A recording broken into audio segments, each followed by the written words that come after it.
kayo umiyak? Ang sagot ni Lolo, kasi anak, naiyak ako dahil first time lang na may pumansin sa amin nang hindi para sa eleksyon. Talagang naramdaman ko yung sinabi niya kasi nagulat ako. Parang superhero. Kailangan tawagin kang superhero dahil kung hindi po dahil sa inyo, wala kami malalaman sa aming programa, hindi namin malalaman yung benepisyo namin. So, kaya lang po ako very concerned sa senior kasi niisip ko nung una, siguro naman yung mga nakaupo, kaka-taking lang nila sa City Hall.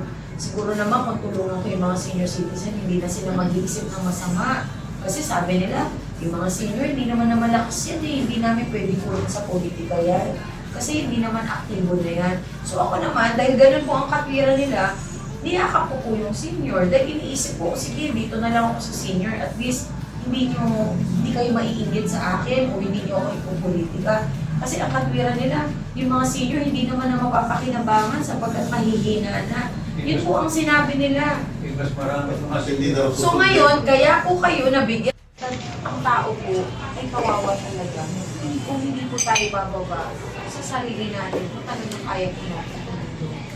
Ngayon, nagkataon naman po, habang ako ay may program, dahil ako po ay kumakanta, at wala naman ako ibibigay at that moment, at ang dala ko nga po ay bola, pang bata. Hindi ko lang pwede bigyan si Lola ng bola.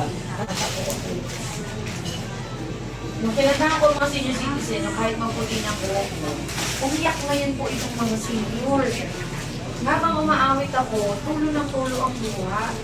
So parang ako naman, nagulat ako kasi wala naman akong ginagawang masama. Parang wala pa naman ako sinasabi na anything na parang maiyak ko. Doon po ako nagkaroon ng parang may problema. Parang meron kong pagkukulang sa mga senior. Kasi yung loob nila, sensitive. Sabihin, kumanta lang po ako ng kantang siguro nakaka-inlove o nakakatuwa.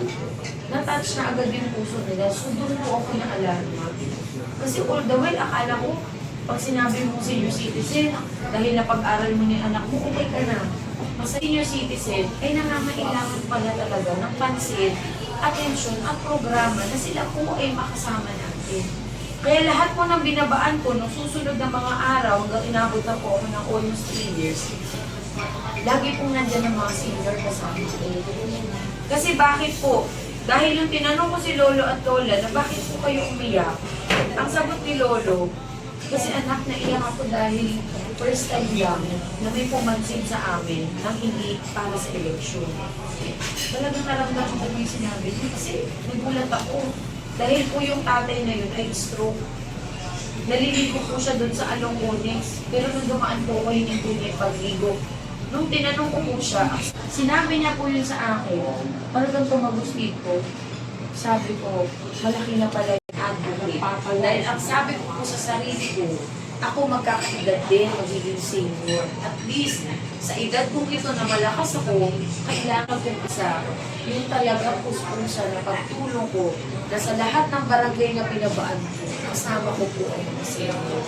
Kaya ako po ay naturingan at tinawag na superhero ng mga senior citizen dahil nung binaba ko po ang programa ng National Commission of Senior Citizen,